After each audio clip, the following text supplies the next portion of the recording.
This is the Legends of Guards, Part 2. Y'all know what it is. We're going to talk about it, though, on 94 feet of UNC. Gordy to Black. The time, 18. Shot, Jordan! Michael Jordan!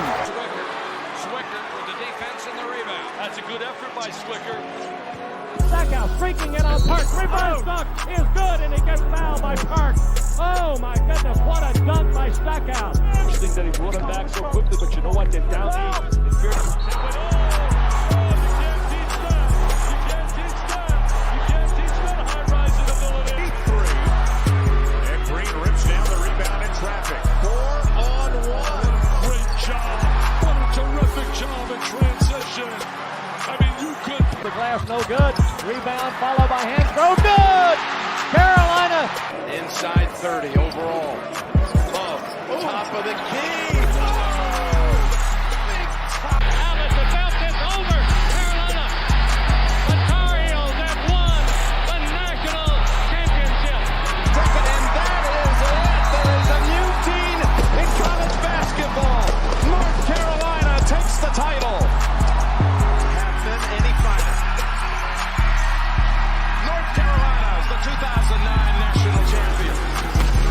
And this year, the confetti is going to fall to North Carolina. They're not going to be denied this time. What's up, everybody? It is Wednesday, October 30th. You are tuned in to the 94 feet of UNC podcast. I am your host, of course, Mr. Lindsell Graham. I got a special guest, of course, in the building with me today. Y'all know how I do it over here. You know, they always stop in to chop it up with me. Like, it's a beautiful thing over here. But before we get into to him introducing himself and getting into some things and stuff and some topics, appreciate all the love and support from everybody. Please make sure you like, subscribe, hit the comment, the notification bell, share it to all of your friends and family on my YouTube channel at 94 feet of UNC. I appreciate all the love and support. Also, follow me on my socials, on Twitter, on Instagram at 94 feet of UNC. I might not follow back, but I stay in touch, in tune with my fans and everything. But once again, I appreciate all the love and support. Also, we got 94 feet of UNC podcast merchandise, which is coming soon. I know I've been saying that for a minute, y'all, but just be patient. We working things out. Just be cool. I got you. Y'all killing my DMs about it. You know what I'm saying? But it's coming. So when it does come, I'm going to have some free giveaways, some contests, things like that. So just make sure you tapped in with me. All right. So my special guest, of course, in the building with me today is my guy, North Carolina native, Mr. Terrence Newby. What's up, bro? I'm good, man. How you doing? I appreciate you having me on, bro. Oh, come on, T. You know what it is, man. You know what it is. You know I had to get you on here, dog. You know what I'm saying? Like, absolutely, man. Like, this is like I said, North Carolina native. You know, not too far from where I am now, Mr. Silas City. You know what I'm saying? Like, yes, little small city. You know, whatever. I was just out there, as a matter of fact, like a few days ago. Like, that's crazy. Yeah, it's. I was there Saturday. I went to go see my mom and hollered at my cousin for a little bit, so I was out there too this weekend. Oh man, listen. Anytime you come back, man, just holler at me, bro. I'm right up the road. I'm right up the road, like literally right up the road. Right up Highway 64, right? Yeah. Well, actually, I'm over by 15501 in US 4. Oh yeah, that's even closer. Exactly. You in Drake Power area over there. Yeah, exactly. Yeah, you know where it is, man. Yeah, you know what it is, dog. But yeah, for sure. Whenever you back in town, man, or in the area, for sure. Just hit me up, man. For sure. We'll get some things rolling. So listen, Noob. I tell everybody, I tell all my guests, come on in, get comfortable, kick your shoes off if you want to. You know what I'm saying? Get comfortable, relax. I got something to drink for you if you want it, you know what I'm saying? Got to extend that hospitality or whatever, because we ain't here for a long time, but we here for a good time. You feel me? Absolutely. So, you know, we gonna definitely chop it up a little bit and everything. So let's just jump right on into it, man. Like, listen, for those that don't know, introduce yourself and let everybody know who you are. Man, 94 feet of UNC. It's your boy, Terrence Newby, class of 2000, number 21. Like he said, Solid City, neighborhood Lincoln Heights. Shout out Lincoln Heights, man, 919.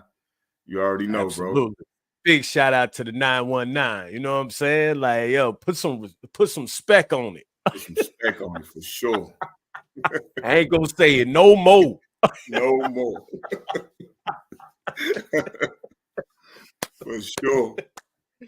Oh my goodness. Well, listen, man. Listen, like I said, man, I appreciate you stopping by for sure.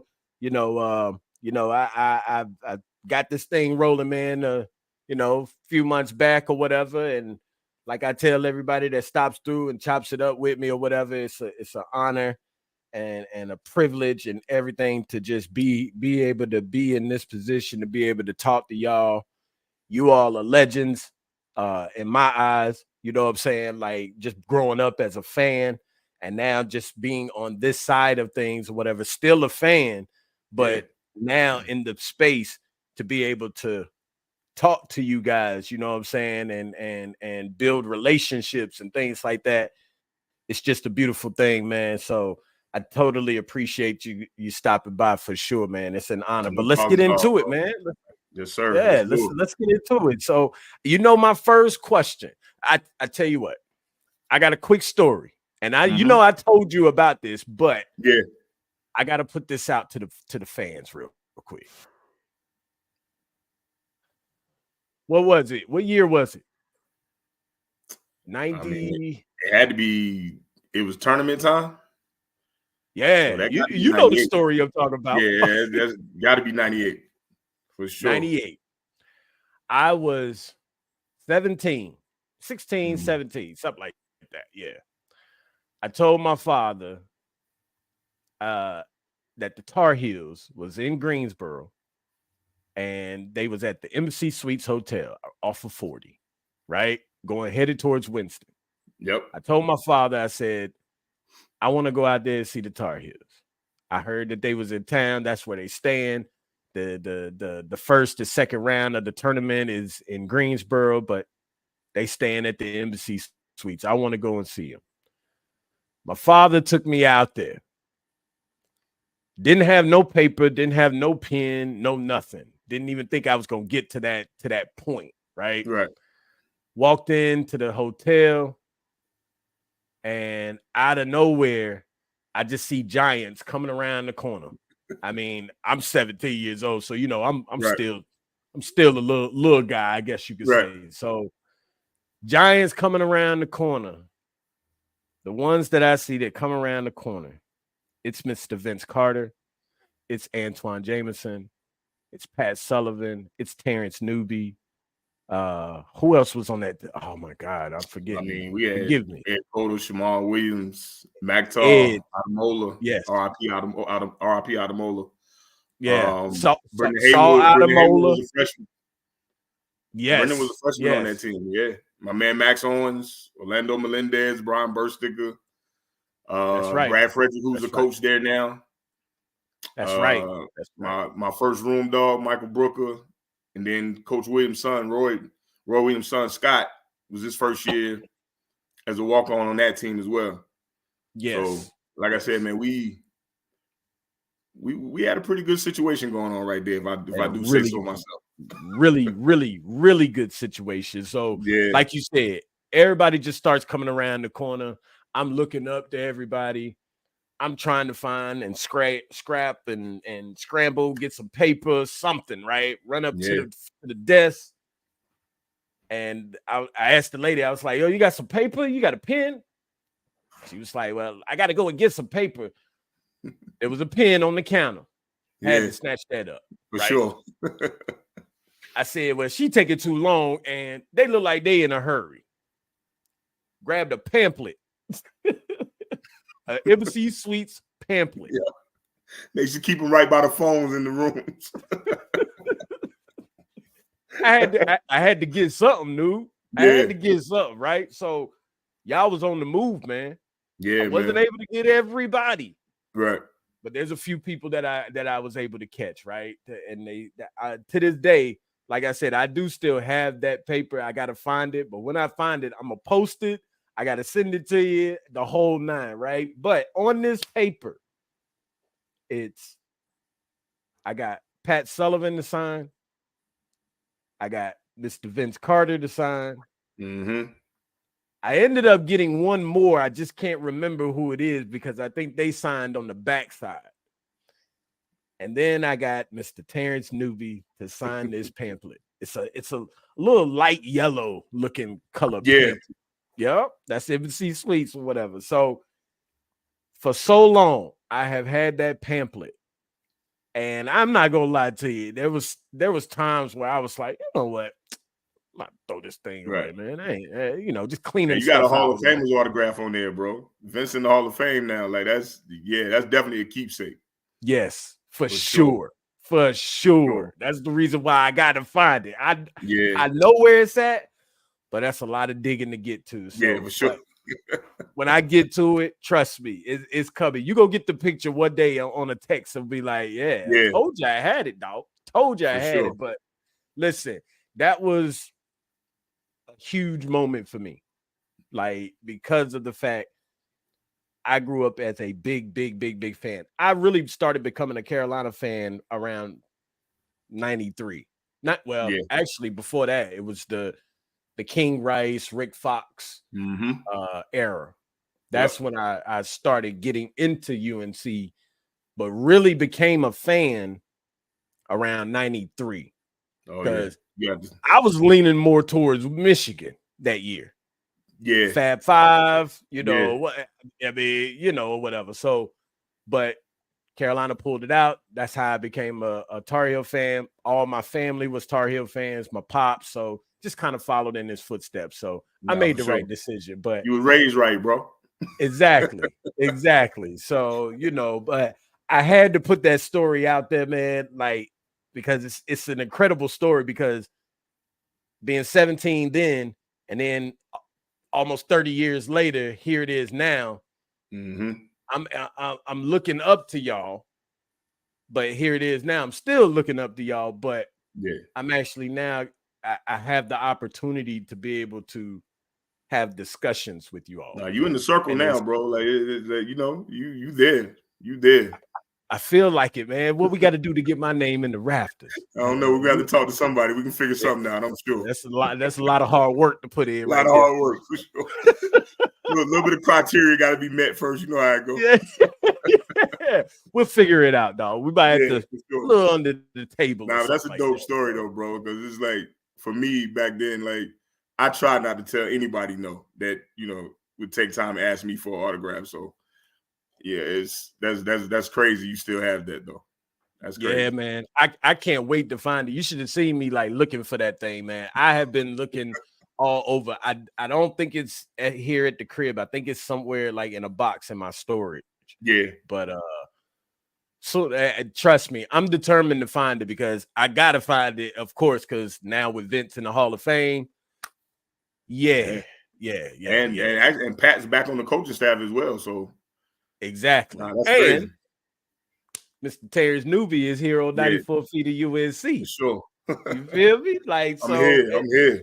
Yeah, everything just worked out full circle, I guess you could say. So listen, Noob, let's get to it though, man. I had to throw that story out there, but let's get to it.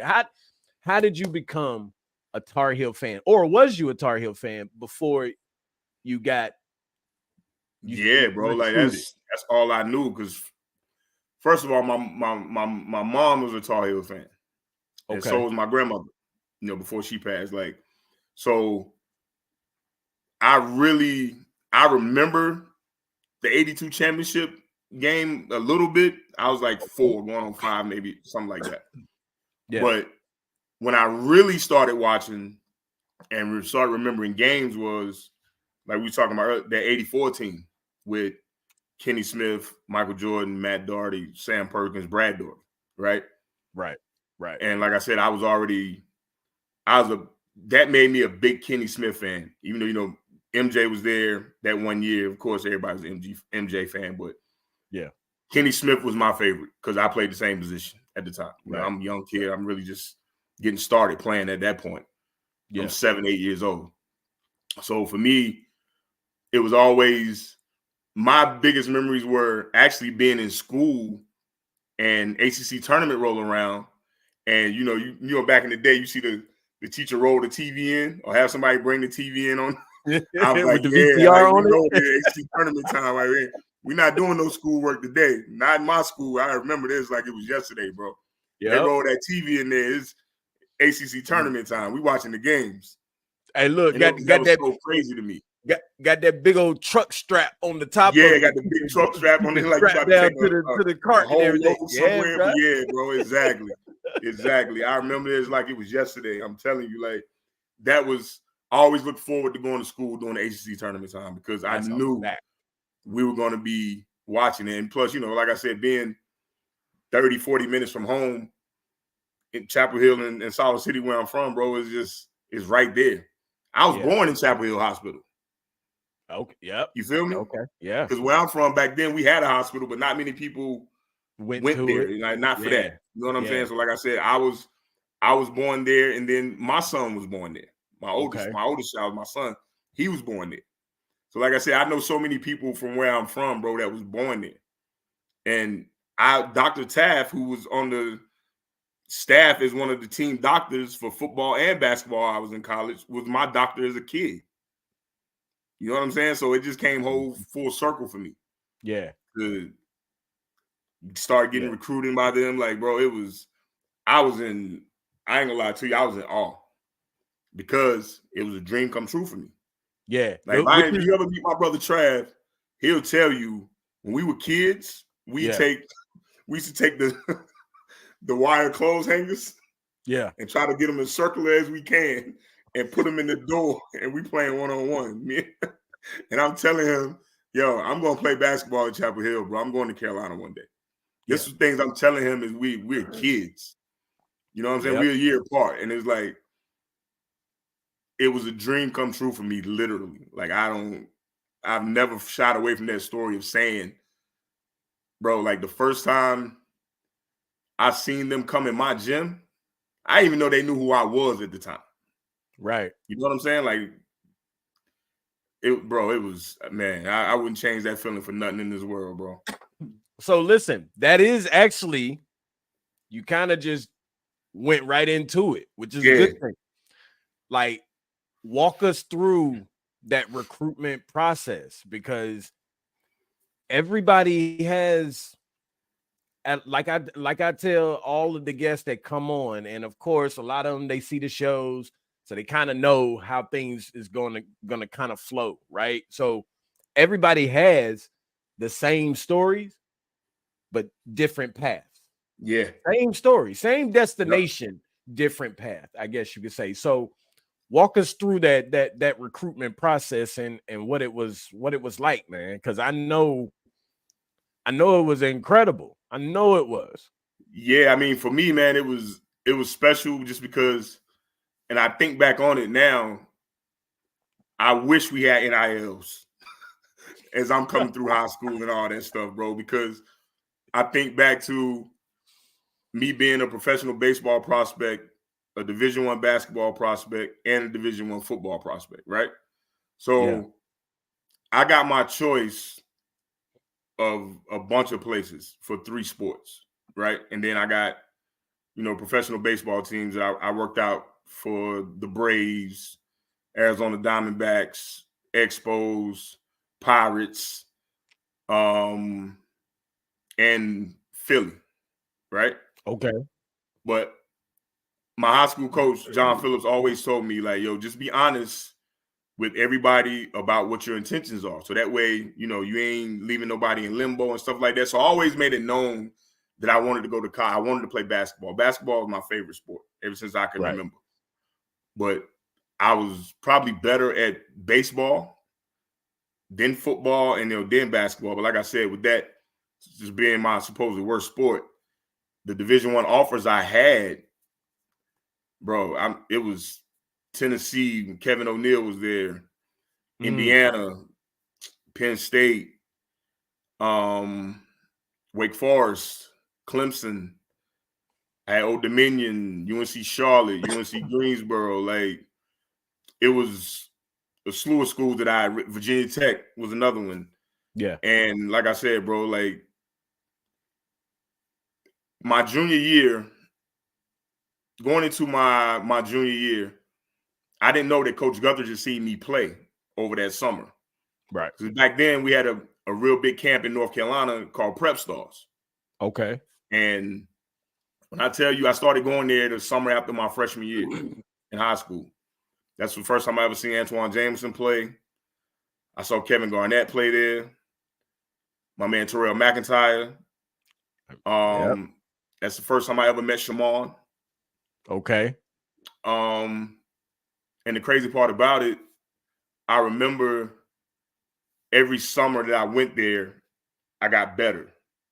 Like I had a better camp every single year. And I remember they would put these all-star games together based on how you perform during the day. So the all-star games were at night. Yeah. And they used to have the camp at UNC Charlotte. So that night, I was matched up against my man Justin Gainey that played at NC State. Okay. NC State. And this kid, Keith Pettigrew from North Carolina that went to Penn State to play football. He's one of the best athletes in the state that year, right? Mm-hmm. And like I said, those are the two I was playing against. And I had a great game. And like I said, not knowing, I had no idea Coach Guthridge was there. No idea.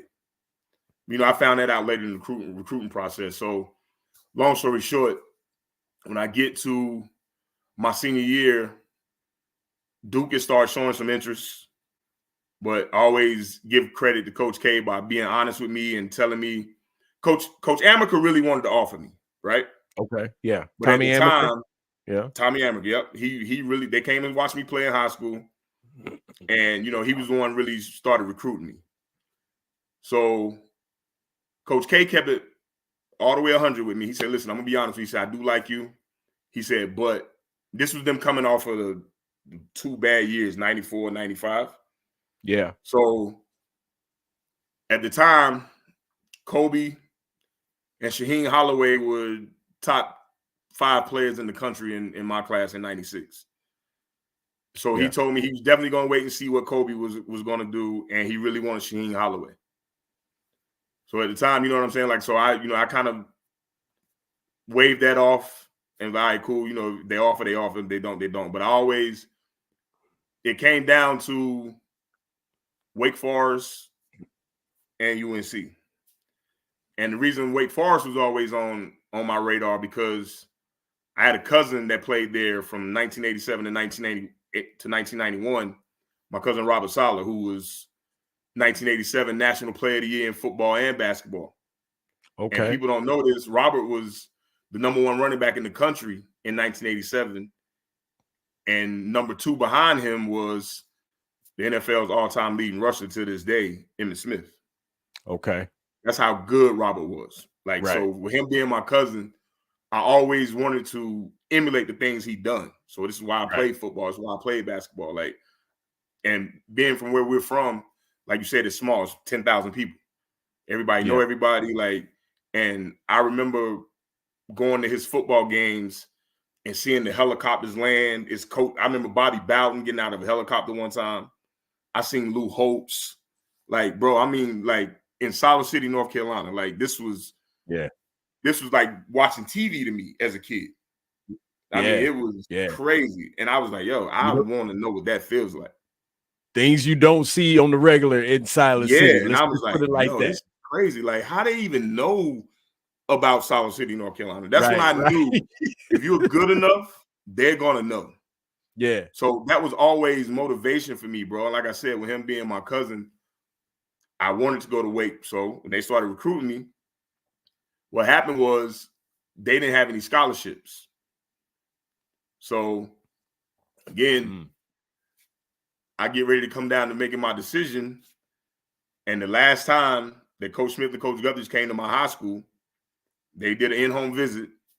And mind you, my coach knew I was a Tar Heel fan. He never told me that they were coming this day. I'll never forget this.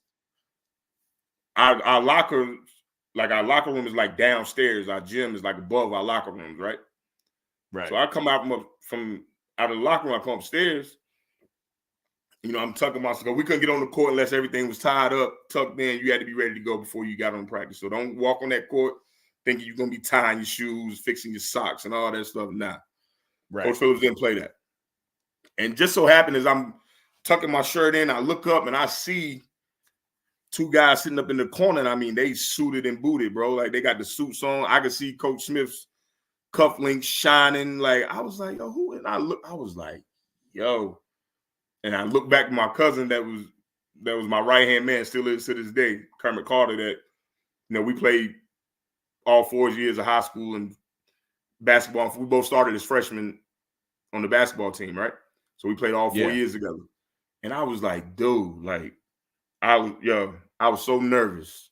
I said, is that who I think it is sitting up there, bro? And he was like, yeah. I was like, oh my goodness, bro. I'm stretching.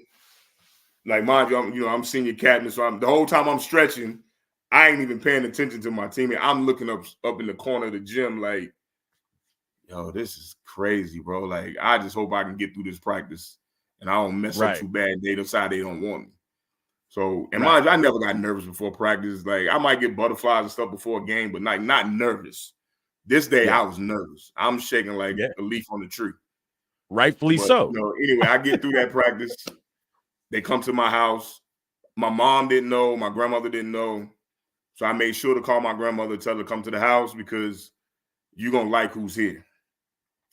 And I'll never forget, Coach Smith had a nice dark blue BMW, like 740. Okay. So when he pulled up in my neighborhood, I said, Coach, did you lock your doors? I'll never forget this. I was like, did you lock your doors? Because you might go out there and that car might be gone, man. Like, there's some guys around here with some money at the time, but nobody had a 740 riding around in my neighborhood at the time. Right. I'll never forget, he laughed. He was like, nah, I think it'll be okay, Terrence. I don't think nobody's going to take it or whatever. I was like, all right, cool. I'm just giving you a warning, But like I said, man, it was making that decision. It got easy for me because at the time, like I said, Wake Forest didn't have a scholarship. But as soon as I made my decision, I didn't tell anybody.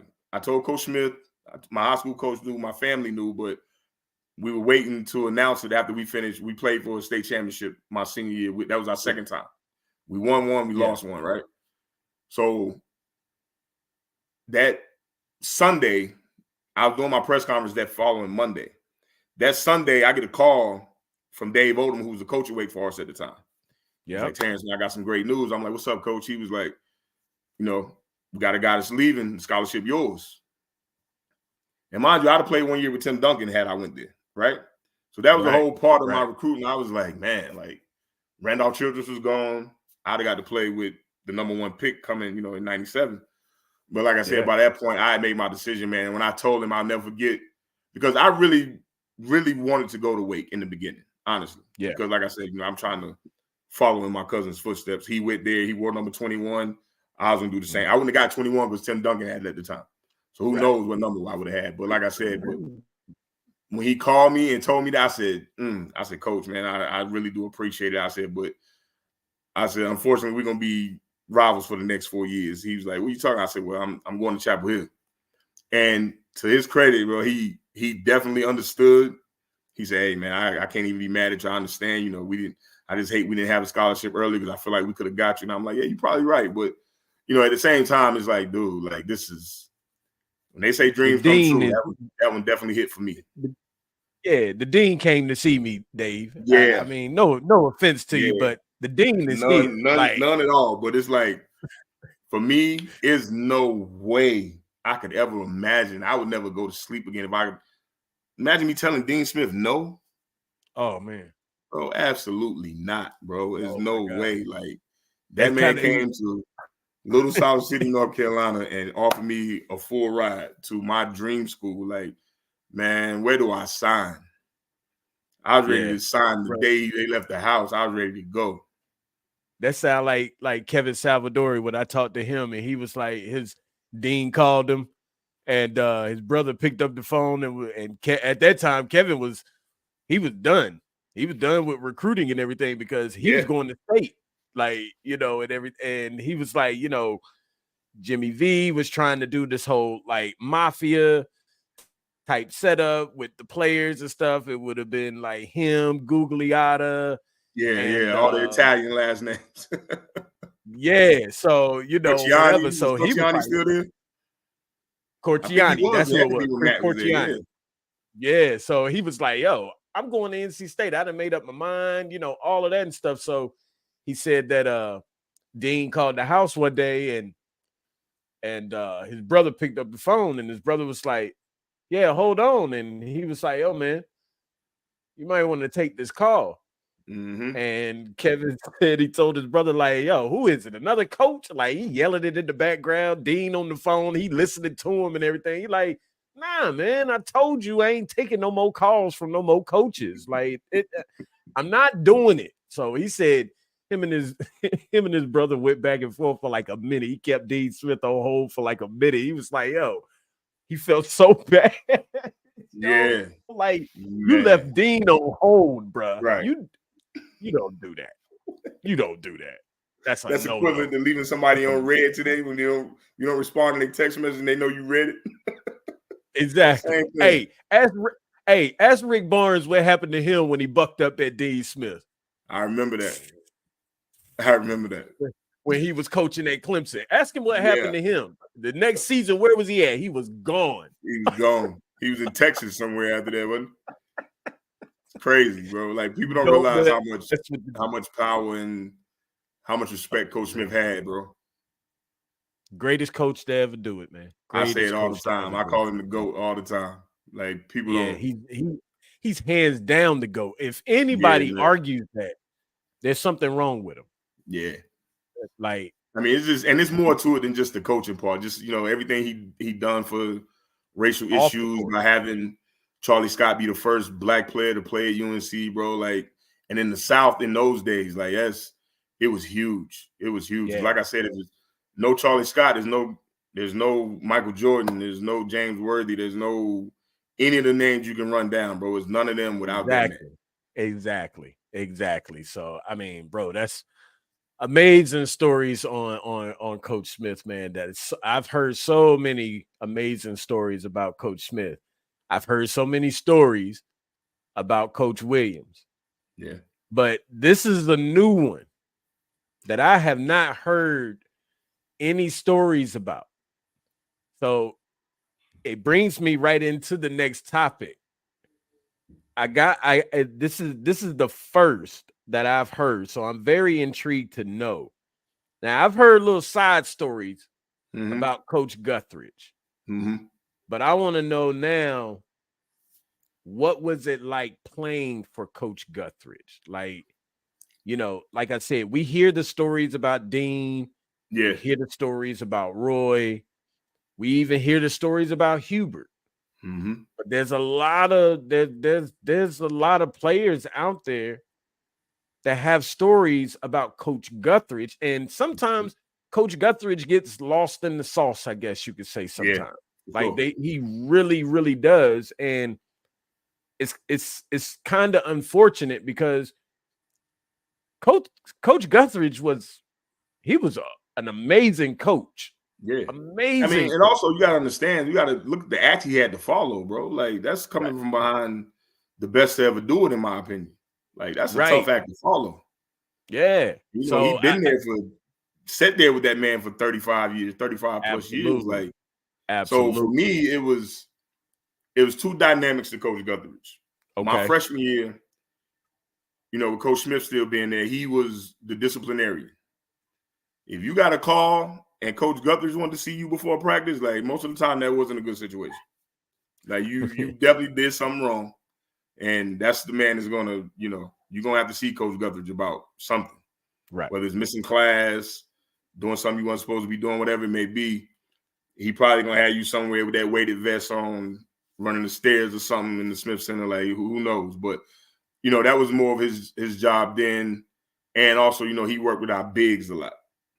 Right. So, but like, as far as him being an assistant, he's the only one that could talk on the bench like Coach Smith. He's the only one that can say anything to referees and stuff like that.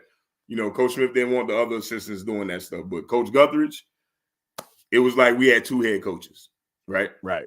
The respect that they have for each other. And like I said, and I always heard stories growing up that, whenever Coach Smith retired, Coach Guthridge is going to. And honestly, they told me this, on my in-home visit and all that stuff, that Coach Smith was like, I probably won't coach you your whole 4 years. Like like I said, they kept it straight up and down, the whole situation.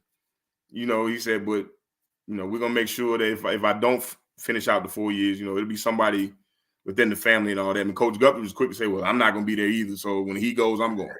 Right? Because he had the dry sense of humor, man. But this dude was so funny. Like, we had this little handshake that we only did with him. Like, he would just grab like your two little fingers and just shake like that. Like, that was it. And like, then once he got the head job, still was a disciplinarian, but he couldn't be on top of all that stuff like he wanted to, because he had bigger fish to fry at the end of the day. So he had to kind of let that go to some of the other assistants and stuff like that. But still, the respect was there to where you didn't want to be on his bad side. For sure. And also, like Coach Smith, never heard that man say a cuss word ever. We wasn't allowed to cuss in practice. If you did, it was a technical foul, and your teammates had to run suicides because of you, and you had to sit there and watch your teammates. Right? You cuss. They used to give us technical fouls in practice. Like, it was, bro, like, accountability was big on their side. It was huge. So, but like I said, but playing for him, it really wasn't much difference as far as the respect and what he required from us and stuff like that. He just basically stepped into a seat that, he's been sitting there. It wasn't really, I don't think it was much of an adjustment for him as far as getting respect from us, because we was already there. I think the biggest thing for him was, getting out, having to do a lot of this recruiting stuff on his own. And then not to mention like in-game adjustments is one of the things that I saw Coach Smith make on a regular basis. Like, we can practice, say we're about to play Maryland, and for 2 days, back then with Gary Williams, they ran this flex offense. It was a certain way we had to guard it. Right. But depending on what they did to us, we would have some game plan. And if they took it away from us, I seen Coach Smith just scrap it. Like, you know what? This not working. Let's do this. Let's draw this up and let's do this.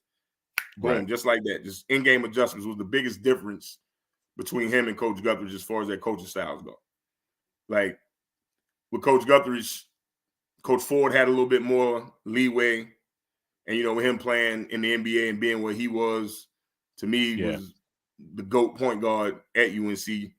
And for me, that was the only difference, man. You know what I'm saying? Like, the respect from us and respect from other coaches and referees, whatever, like, they had the same for Coach Guthridge as they did for Coach Smith.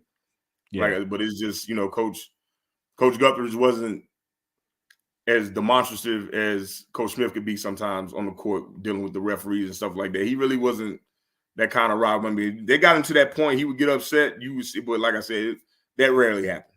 It rarely happened at all. Right. Like,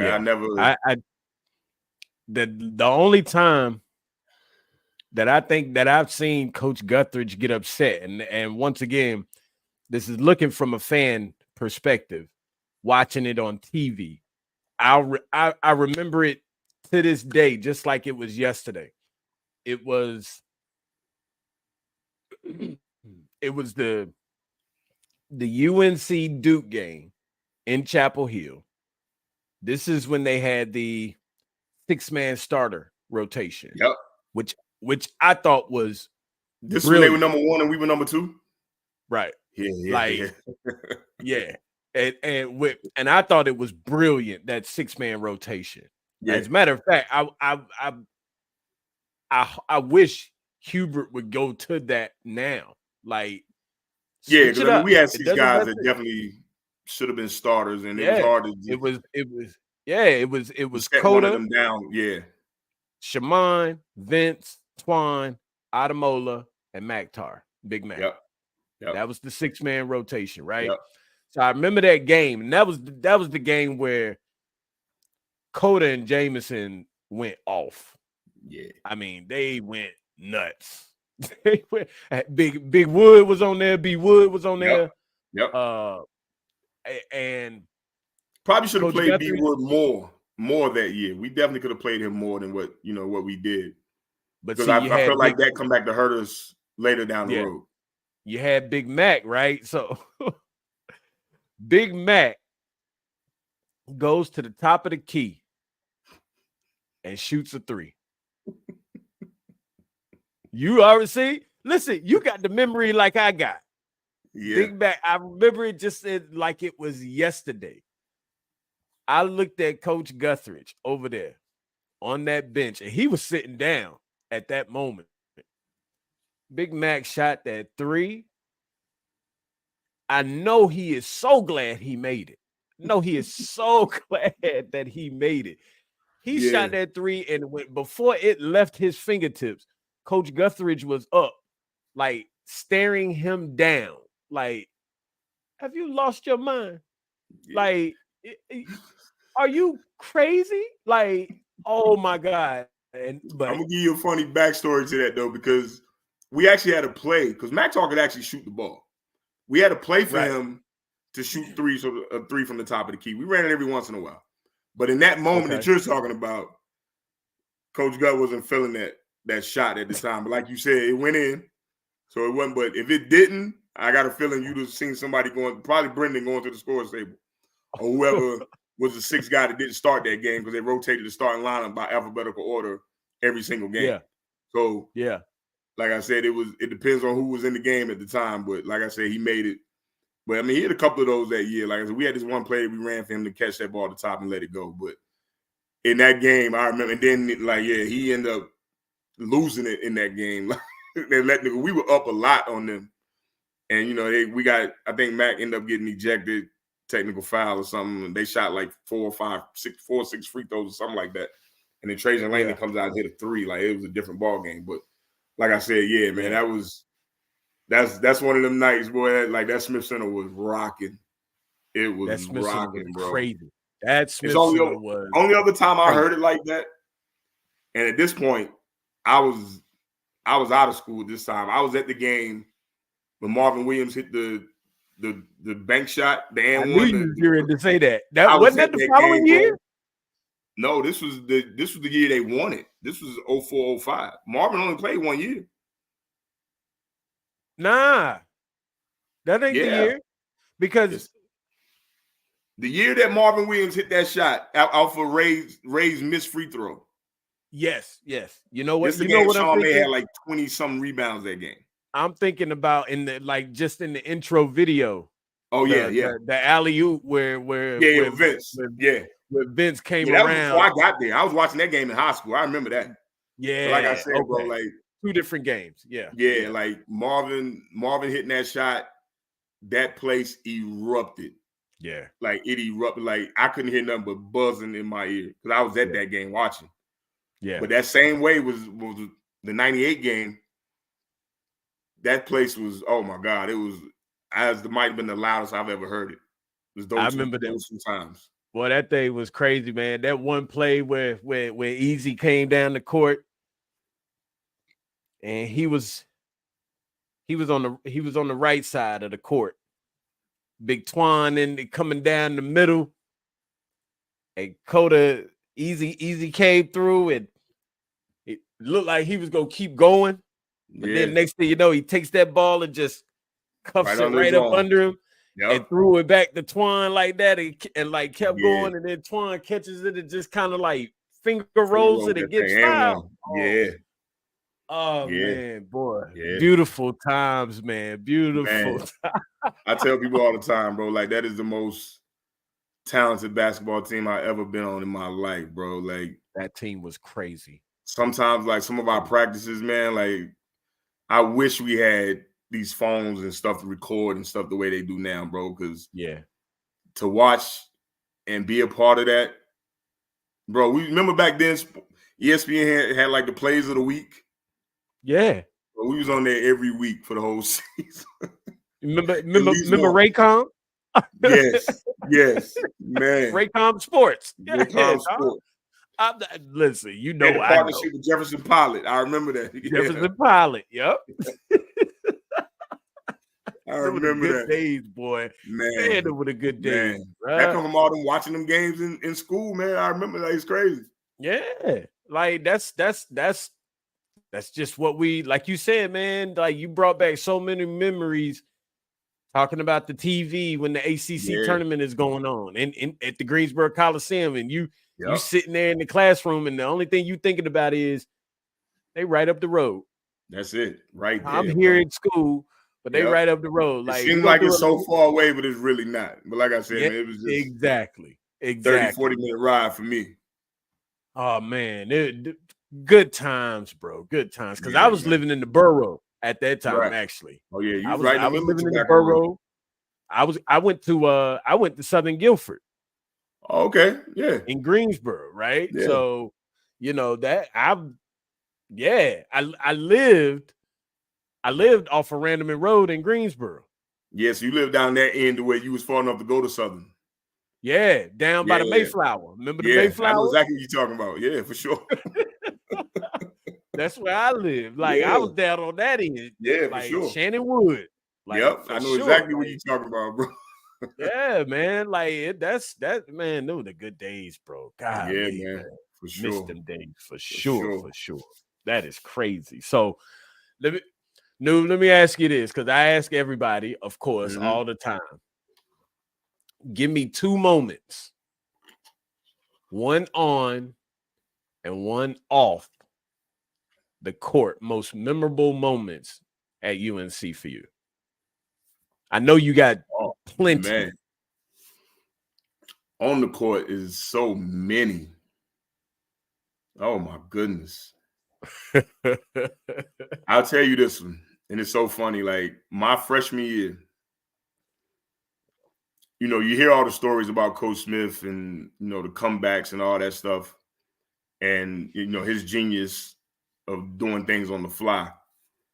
My freshman year, I'll never forget this. I was, not that I would play in that game anyway, but I had a stress fracture in my foot. It's the only time I was ever hurt in college, where I was out for I missed 4 games where I couldn't even dress out. I had a stress fracture in my foot.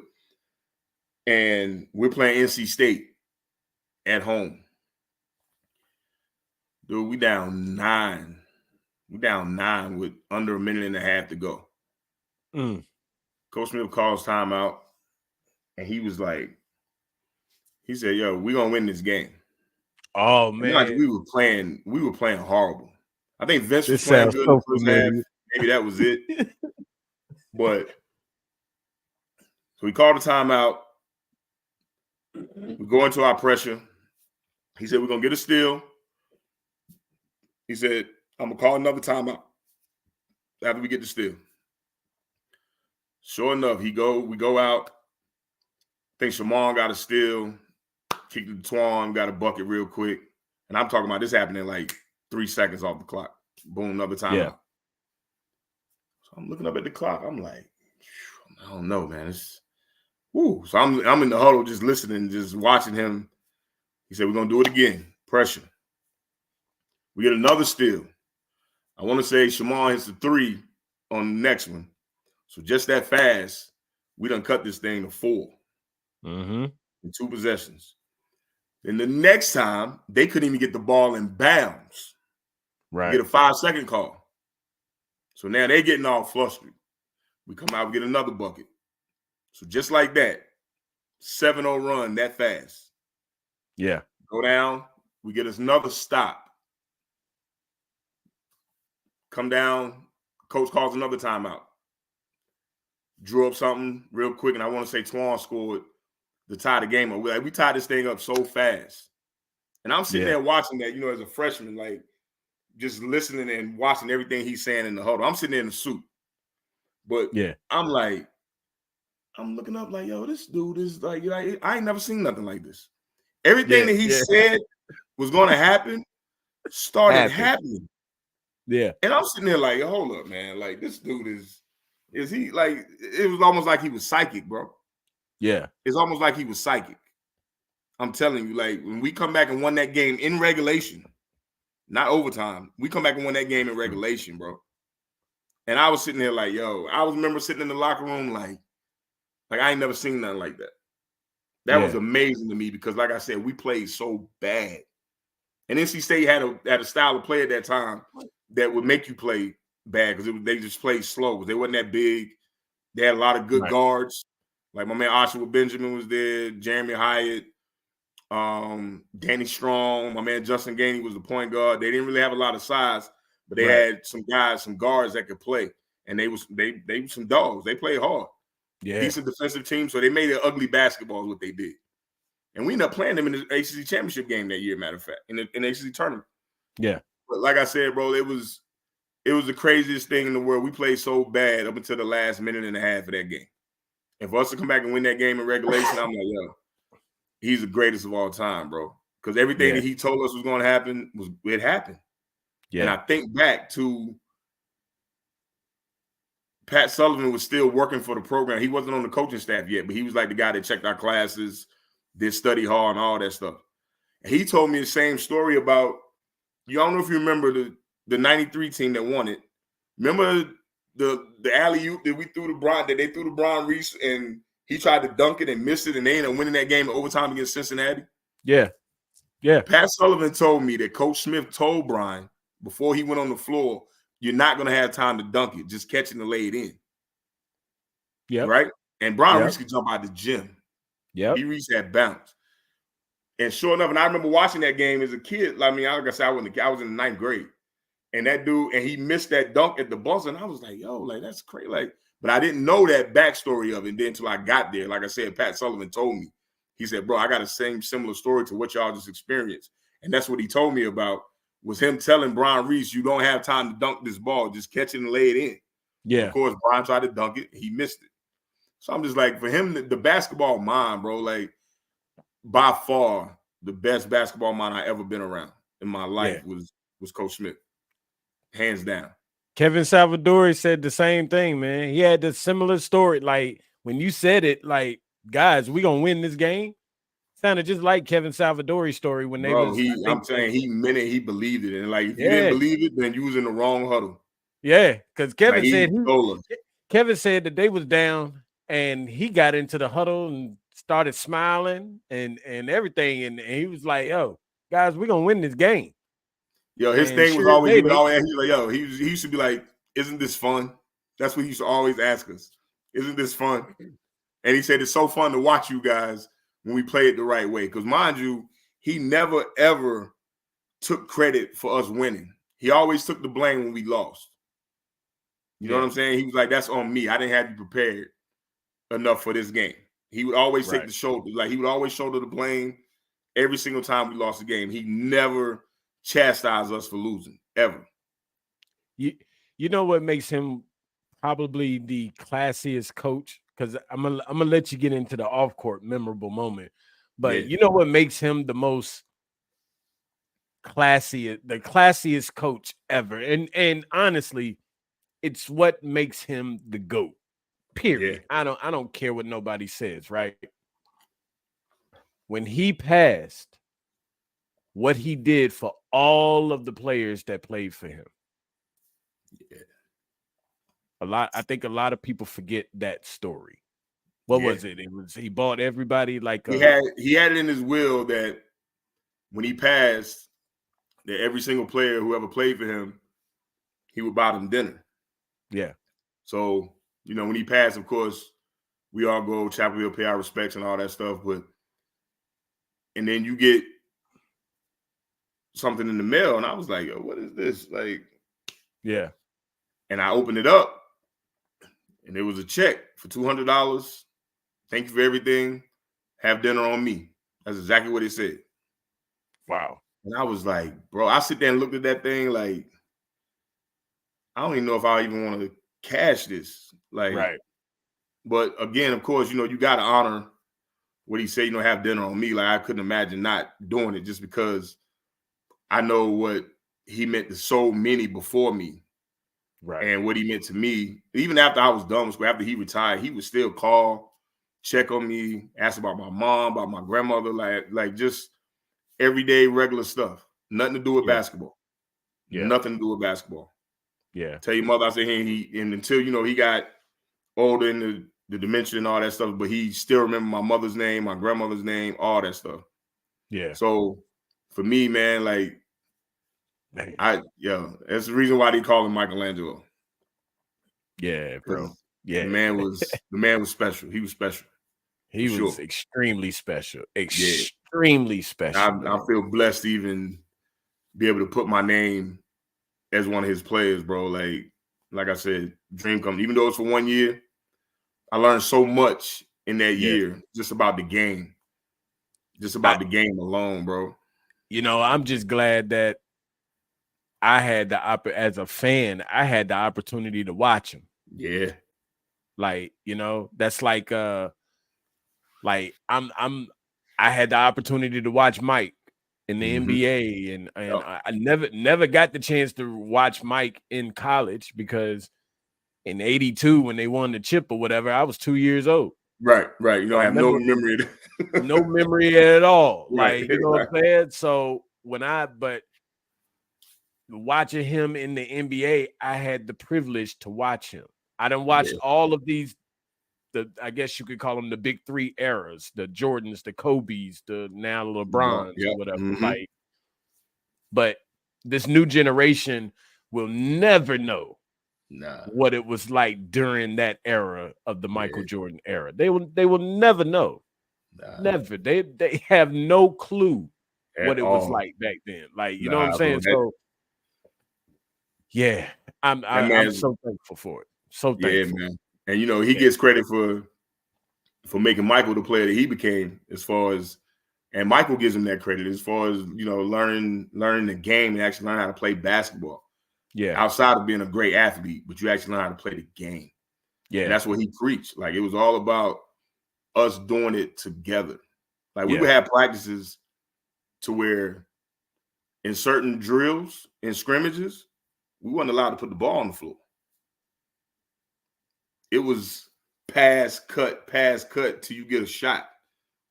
And you know what I mean? And believe it or not, we were successful a lot playing that way. Yeah. And all it's teaching you is teamwork, ball movement, playing without the basketball. Because you have kids now that don't know how to play if they don't have the ball.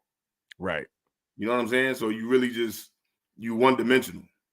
But there's no way you was going to play in our system and not be able to play team basketball. Listen, when Dean Smith gets mad at you in practice and stops practice, stops play and everything because you dribbled the ball through your legs with nobody guarding you. Yep. That's special. Yeah, man. That's he a story from Derek time, and he kicked us out of practice. And it's the funniest. Like, to me, this was the biggest flex of all time, bro. Like, the man blew the whistle, made the managers put all the balls up and said, "Get out of my gym." I was like, not get out of the gym, get out of my gym. Right. And you couldn't walk. It was a sprint. We hit and then, you know, we get to the locker room, you know, I got to thinking, I was like, did he just say, "Get out of my gym"? Yeah. I said, well, you know what's crazy? Like, his name, it is the Dean E. Smith Center. I was like, I looked back on, I said, boy, that's a flex right there, buddy. Like, yeah, get out of my gym. Get out of here. Like, that's what he told us. I was just like, wow. Yeah, like, it don't get no more, you know, just showing you who he is. And it's a reason why they call me what they call me, bro. Like, y'all not going to embarrass me out here. So get out of my gym. And we'll try this again tomorrow. Right. I was like, because I never get me and Ed going back to the locker room just laughing. I was just like, yo, did he really just tell us to get out of his gym? And Ed looked and he was like, yeah, he did. And I was like, yo, that's crazy, bro. That's flexing your muscle right there for sure. In a very subtle way. For sure. In a smooth way too. Yeah, it was so smooth too. Like, get out of my gym. I was like, yo. Yeah, bro. Who got his name on it? That's crazy. That's crazy. It was, bro. That is crazy right there. I see. That's another story I never heard or whatever, but that's one that's just gonna go down in history right there for sure. For sure. All right, so you got to give me one off the court memory right quick. One off the court. Off the court. My senior year, Like we had it rough. We had it rough that year, man. Like we started off, we won Maui, and the expectations were high because we had a lot coming back, and then we had a Joseph Forte, and we were supposed to get Jason Parker, a kid from Charlotte that was a real good big. Ended up going to Kentucky, but like I said, he didn't get to come to us because there was something with his test scores or something like that. But Jason Parker was a grown man that would have made our front line. Like I said, had Jason came, not sure we'd have had Julius Peppers on the team that year because the need wasn't there. You know what I'm saying? Not saying that it still wouldn't happen, Right. but so long story short, we started off great, won Maui, and our schedule was crazy that year. We played Cincinnati, Kenyon Martin. We played Michigan State, who ended up winning it that year. We played at Louisville. We played Georgetown, USC, Purdue, like UCLA. Our schedule was crazy. Yeah. And, we started faltering. We had injuries and up and down, up and down. We lose in the first round of the ACC tournament that year to Wake Forest in Charlotte. Just horrible. I'm like, oh, my goodness. Like, man. So I never forget watching. We wasn't sure we was going to make the tournament. I think we won 19 games, 18 games in the regular season. I think we were 18 and 14 or something like that. Like, it got bad. So we end up, I remember us sitting there watching the selection show, and we get the 8 seed. Mm-hmm. And I'm like, we got Missouri first round. They had Kenyon Doolin, who ended up playing in the league. They had a decent squad. They were just small. And I was like, that's a good matchup, right? And then Stanford was the number 1 seed in our bracket. We had played Stanford twice, 2 times. We played them 3 total, but we had played them, and we never really had a problem. They always had bigs. They had Mark Madison, the Collins twins. They had a good squad, but that was another favorable matchup for us. But anyway, we end up making it. We go to the Final Four, and when we get back from, we were playing in Birmingham. When we get back to Chapel Hill that night, after we had beat Tulsa, we beat Tennessee and Tulsa in the Sweet 16 and in Elite 8. And when I tell you, when we got back, bro, like the Smith Center was crazy. It was so many fans in there. We go in there, we talk to the fans, all that good stuff. So we go and hang out that night. We went to this spot called Pantana Bob's. I know all about it. Talking about? Right. Oh, yeah. So it's all of us, man. Like we go out, we hanging out. Like it was, that night might have been the most fun I ever had, just being with my teammates and just celebrating what we had accomplished, because the season was such a roller coaster. Yeah. Like, but that night, that after party, the hangout that we did that night, bro, like that was the best one. Like I will never forget that night. I mean, all of us was together, the entire team from top to bottom. Nobody missed this. And it wasn't nothing that, it wasn't no certain night that place was jumping. But when we got there, I don't know who started telling people that we were there. Man, when I tell you that place just started, people started rolling in from everywhere. And for the ones of us who were old enough to drink, I ain't gonna even lie to you, there was so many shots that was brought for us that night. So, man, oh my goodness, bro. Like, I'm surprised half of us even remember that night. Yeah. But that's how much fun we had off the court because of the turmoil and everything that we went through. Like, nobody was expecting us to make that run. Nobody, after the way we played in the regular season. Right. Losing the first round of the ACC tournament. After we done played in 3 straight ACC championship games in the tournament. Yeah. My freshman year, sophomore year, and my junior year. My junior year, we lost to Duke in the finals.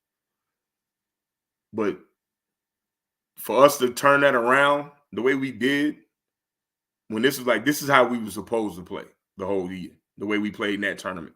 Yeah. And like I said, that night, man, like if you ever get a chance to talk to any of my teammates on that team, like Ed, my man Brian Bursticker, Joe, anybody, they will tell you that night was legendary, bro.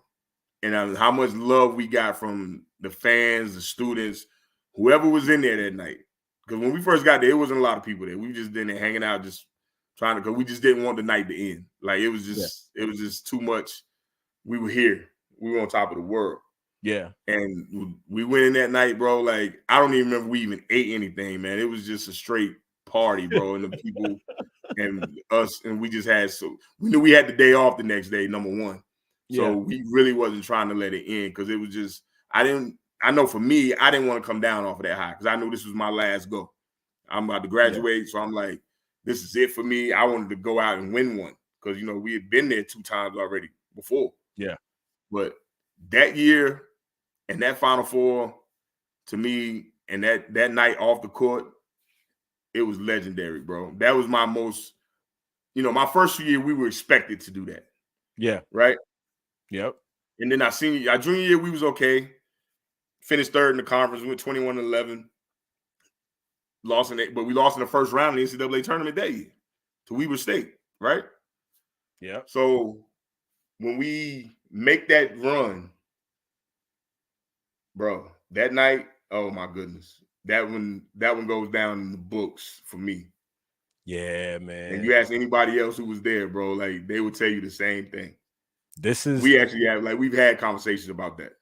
This is why I love being able to talk to y'all, man. Like, because the fans don't know these stories.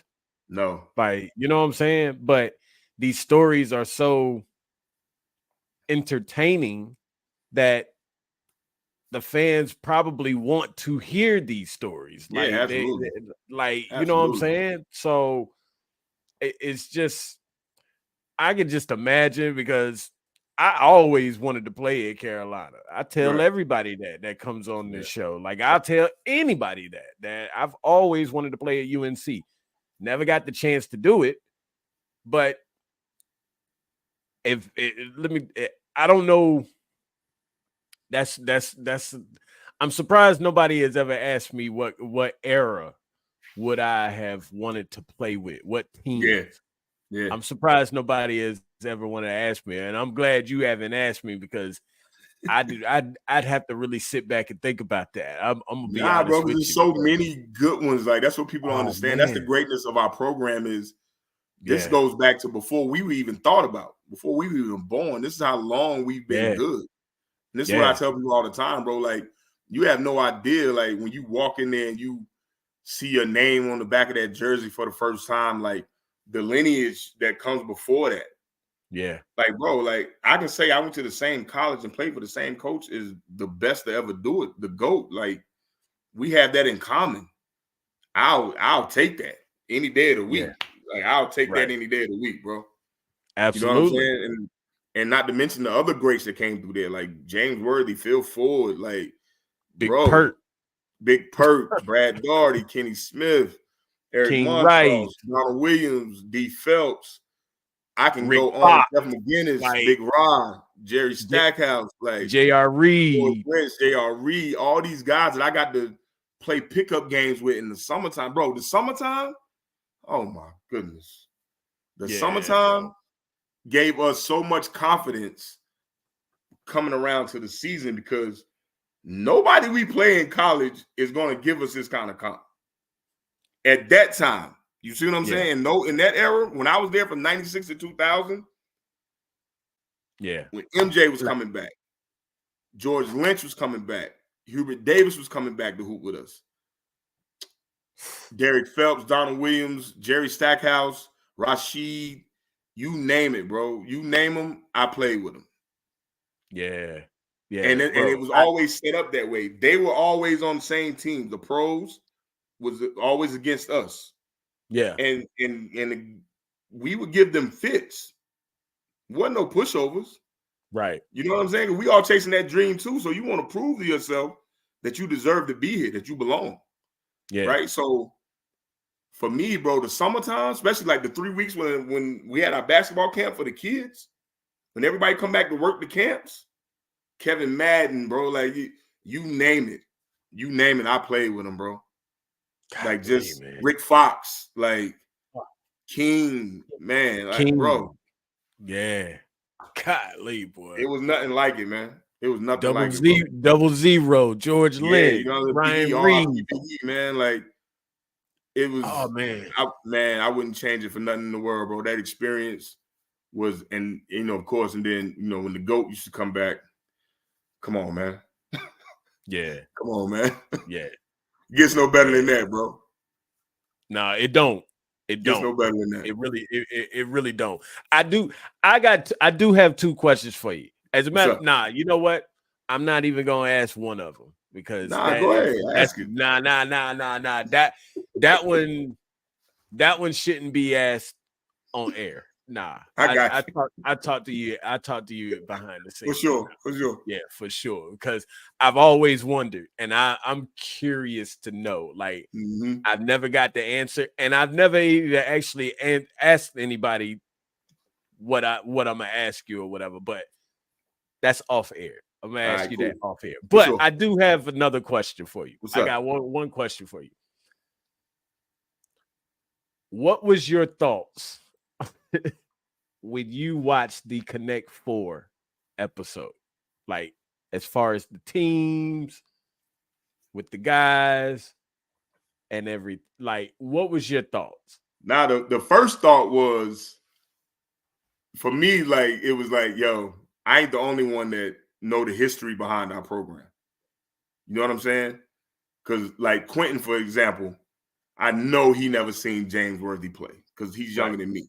Right. But for him to still have Big Game James on his team, that lets me know guys pay attention and have looked into, like I said before, the lineage of what UNC basketball is and what it's been. Right. And like I said, and for me, I'm sitting there thinking about my five immediately. First thing came to my mind was, what's the five I would choose? You know what I'm saying? Yeah. So, and just looking at those guys, I was like, yo, this is crazy. This is dope how they doing this too, because, you taking MJ out of the equation means, yeah, we know the pinnacle he's on, right? But consensus. And then, but the other guys, them were some dogs too. Some killers. You see what I'm saying? And it's a lot of the fact that you can sit there and make 4 teams like that and still have some of the best to ever do it not even on there. So again, there's not many other programs that can do that, bro. That's a fact. It's not many. I'm talking about you going back to where you had players from the 70s, the 80s, the 90s, 2000s, 2010s. Like, you had some of everything on there. Yeah. And again, like I said, who else? Who else could do that? Yeah. Maybe UCLA, maybe because of how good they were before, back when cats couldn't even play varsity as a freshman in college. Nah, I don't think so. I don't even think, because their later guys it doesn't hold up to the same. Yeah, exactly. Right? Exactly. So the consistency, even with that other school in Durham, 8 miles away, I don't never say their names, but even with them, you can only go from late 80s to now. Right? And that list ain't long. And it ain't that long. Not a long list. Right. That's not a long list. You know what I'm saying? Not unless you're just a really basketball junkie, some of the guys that played there. But again, the only team that would be close to I ain't even gonna say close, but the only team that would probably be second in that would probably be Kentucky. Yeah, that's exactly what I was gonna say. I'm like, that was gonna be my next one. Yeah. But like I said, bro, like, and if you really want to get really deep into it, you can go into the guys when Coach Smith first got there, his like early days. You know what I'm saying? Like, people don't even realize, like, Billy Cunningham, like, it's so many, bro. It's so many. Yeah. So many. Yeah. Mitch Kupchak. Like, people don't even realize, bro, like, how long this, and this is what I always try. I got some of my closest friends, family members that are Duke fans. Right. And I have no problem going back and forth with them, telling them why we're the best program that ever do it, bro. Because the longevity. Nobody else has our longevity, bro. We've been in the Final Four in every single decade. Yeah. From 1950 something to today. Yeah. You know what I'm saying? Yeah. Like, who else? Who but us? Yeah. Nobody. So when I tell people all the time, bro, I feel like I played in the best basketball program, college basketball program ever. And I stand by that 10 toes down. And we can go back and forth and debate it however you want to. You know what I'm saying? So it's like I said, it's not no knock to the other, like they're great programs too. But like Kendrick Lamar said, they not like us. Right. That's a They fact. just not like us, bro. That's a fact. And we can sit down and talk about it however you want to talk about it, man. Listen, but that was four teams that was in different players, bro. Like nobody had the same player. You couldn't have the same player. Couldn't have the same player. Like, that's unheard of. Big shout out to me. Yes, big shout out to you for that one, bro. Salute for real. Like that was super dope. I was telling Ray that day, man, the first day he showed me, and I was like, yo, bro, like this is crazy. It was crazy. Yeah. I put everything together. I did the whole thumbnail, the picture, the post, set it up, put all the different names on it. And when I mentioned it to them, when we was talking behind the scenes, I was like, you know what? Let's do a snake draft. Yeah. And in the beginning, they was like, what's a snake draft? They must have never did too much fantasy football before. That's what they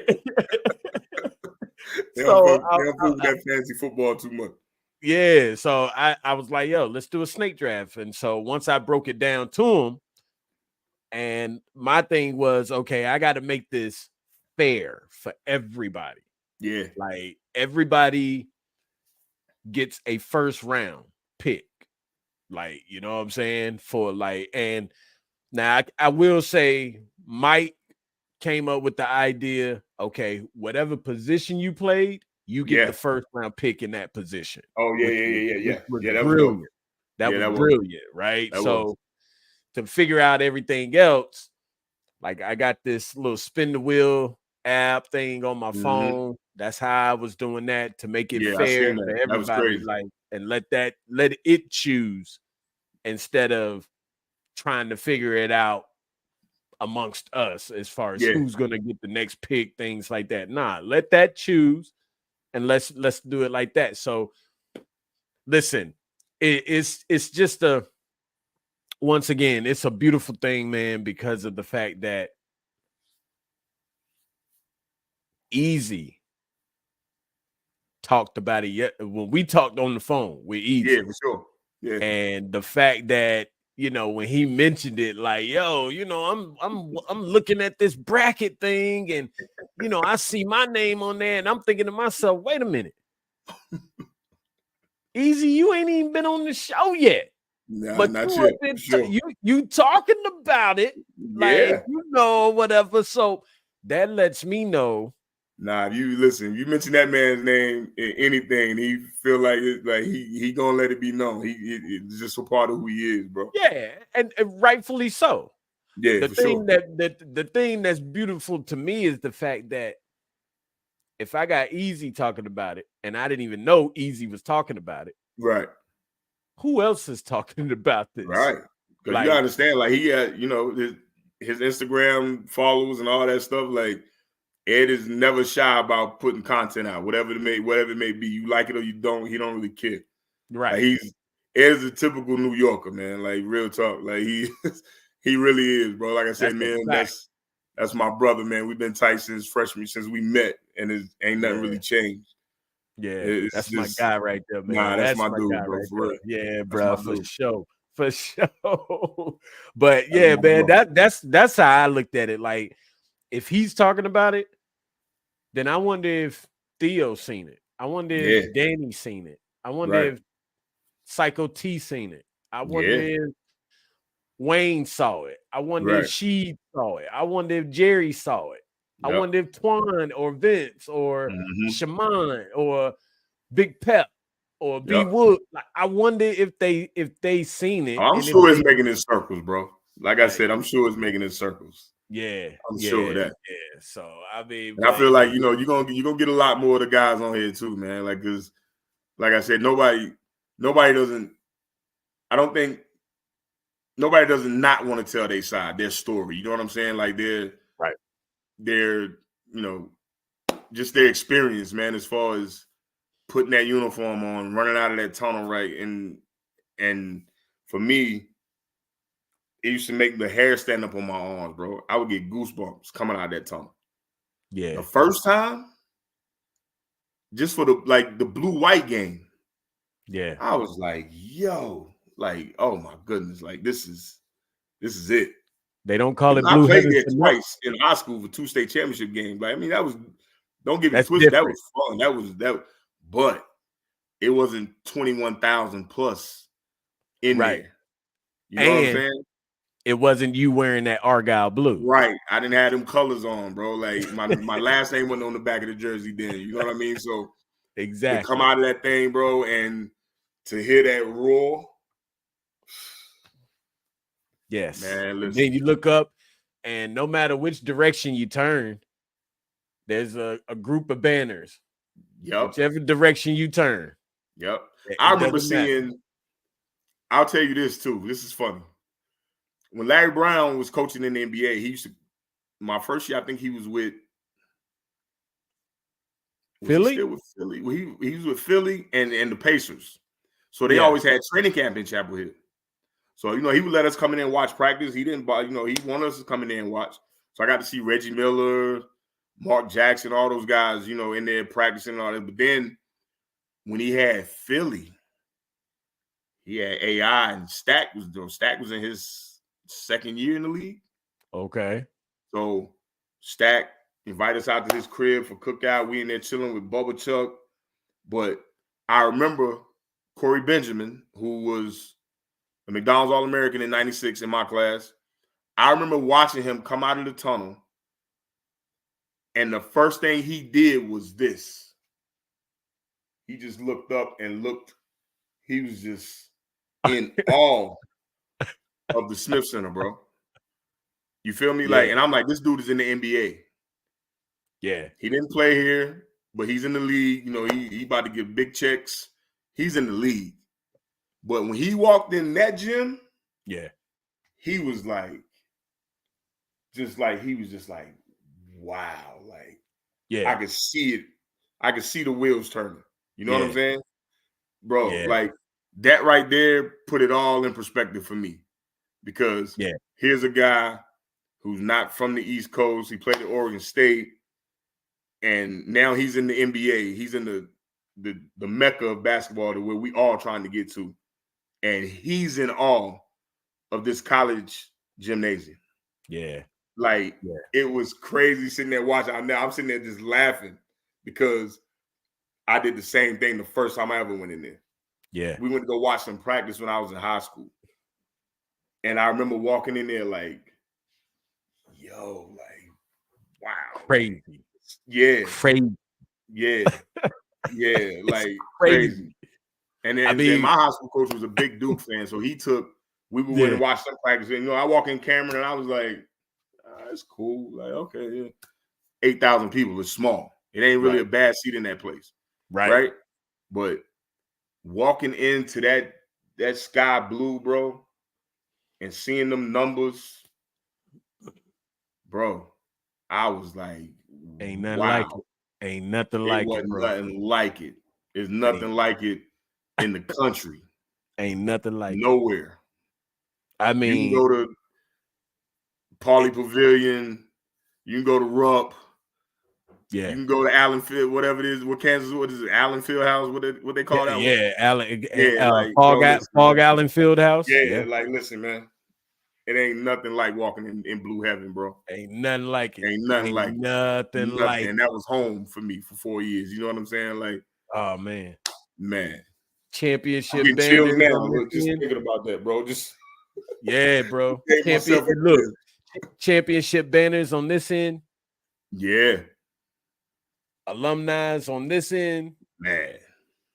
In the middle, you got all your regular season and ACC tournaments, and you know, what is it? Yeah. All of that on one end. The final national ranking is #1. You get a banner for that.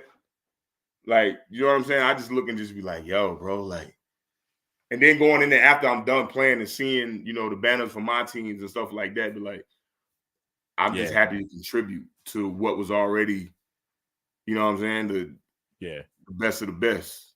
I'm gonna tell you, I will say this. I'm gonna tell you what's amazing that I never knew, and I need to go over there actually because I need to do that, like the little tour if it's possible. But what's amazing to me is, and I know you know, on the wall, they got the court. Yeah. Not the championship courts from the Final Fours. I'm talking about a replica of Roy Williams' court. Yeah. Yeah. But if you look close on it, everybody that has came through and played for North Carolina, everybody's name is on there. Is carved out in it. Yep. Like at one point, they had bricks out there on the walkway in between, you know, the Olympic size, the Olympic pool we have there, and the walkway, and like they used to have every one of our names on a brick and your class. And now they have these things like where they got all of our names from the era you played in. Yeah.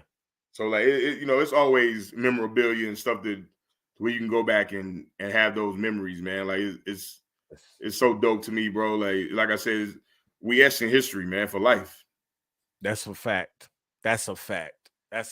What a beautiful thing, man. What a beautiful thing. So I got one more question, then we go get out of here. Expectations for this year's team.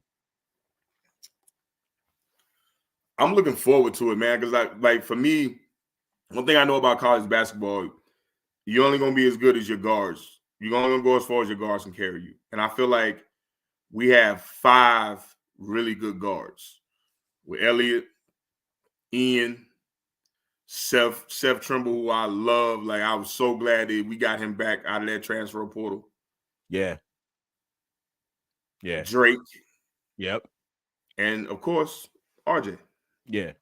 So we have 5 really good guards, man. I feel like we can play any kind of pace, any kind of tempo with anybody. And I'm looking forward to seeing what Jalen's going to do in his, you know, he has a much bigger role. And the transfers as well. Like I said, man, I think we have the athletes, we have the basketball IQ, we have shooters, we have size, we have some of everything. So for me, I feel like they can go all the way. Yeah. Sky's the limit because the schedule is there. They're going to play a tough schedule. So come tournament time, they're going to be ready for whatever. They're going to be ready. That schedule they're playing, bro. You playing the number 1 team on the road. You playing the number 2 team. Like, they got a schedule, bro. They got a tough one. And nothing makes you ready for that tournament run than playing good teams, not playing a bunch of cupcakes. Right. Because that's not helping anybody. And facing the adversity. Yeah. Because you're going to go through something, for sure. Yeah.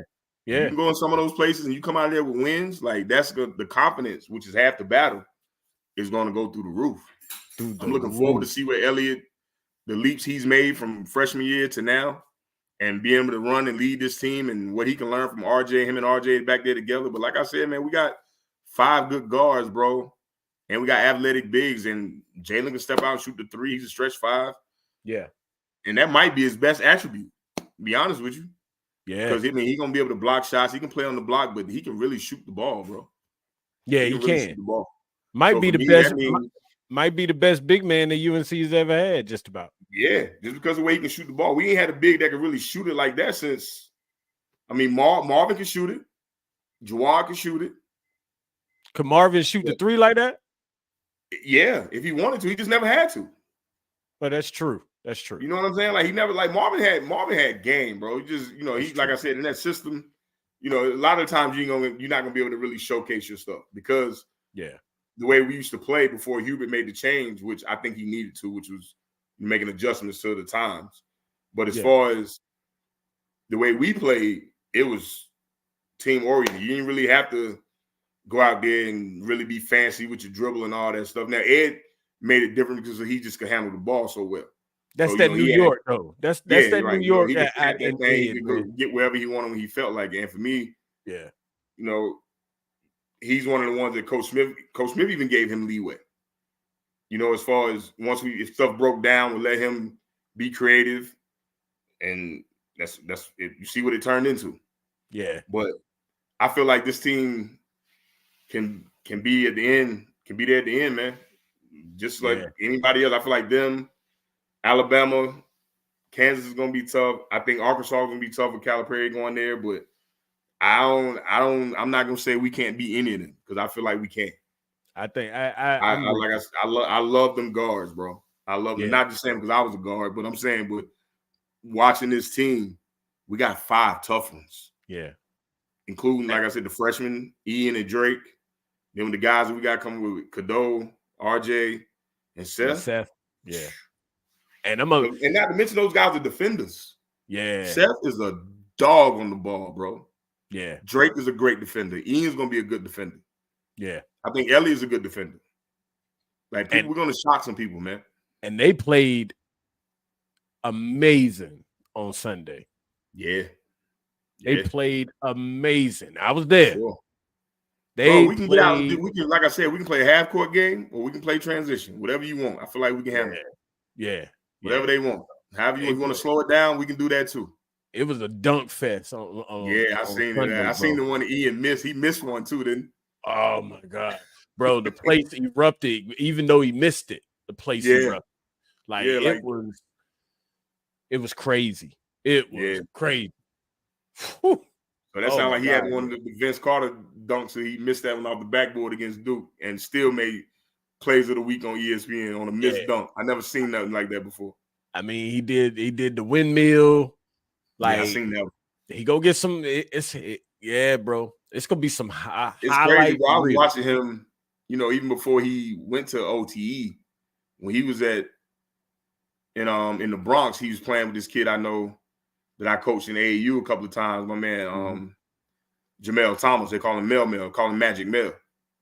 Okay. He's one of the best guards in the country right now, and he just went to the OTE. So I remember Ian playing with him in high school before he went to the OTEs. So I've been watching him for the last 2 years, and then I seen him on the circuit, on the Adidas circuit, because that's where he played AAU. Yeah, I introduced myself to him because I knew he was going to Chapel Hill. You know what I'm saying? Because I've been coaching on the AAU circuit on the Adidas side for the last 2 years. Yeah, and it was dope just watching him when I knew. Like I said, I see Hubert, Brad Frederick, Sean May, Jeff Lebo. I see them on the circuit every summer. I always make sure I go over and say hello and find out, who they like, who they recruiting. Yeah. And I got to watching him and I was like, yo, like that kid is going to be, I was glad we got him. Really. Yeah. It was a surprise. We didn't find many kids that play defense like he was doing in AAU. Right. Like he really sat down and made sure to let people know, I do this over here too. It ain't just on the offensive end. But that Drake is the one, boy. Man, hey man, Chatham County, baby. You already know. Like I tell people all the time, I was the first person from Chatham County to play at UNC. Now we got the second one. Yeah, he's way better. That kid he got a chance, bro. I love Drake. I love watching Drake play.